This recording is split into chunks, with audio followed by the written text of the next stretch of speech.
জয় শ্রীকৃষ্ণ।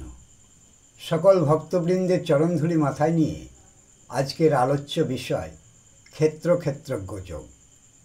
দেহ আত্মার মধ্যেকার সম্পর্ককে বুঝতে সাহায্য করে ক্ষেত্রজ্ঞ যোগ।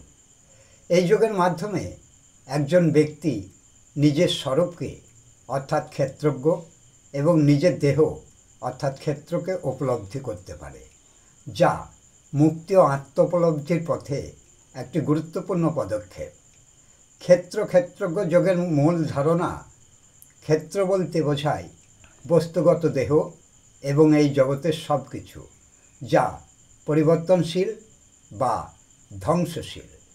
ক্ষেত্রজ্ঞ বলতে বোঝায় সেই সচেতন সত্তা যিনি আত্মাকে জানেন এবং যিনি এই দেহের বাইরেও বিদ্যমান। এটি আত্মোপলব্ধির একটি গুরুত্বপূর্ণ পথ। জয় শ্রীকৃষ্ণ।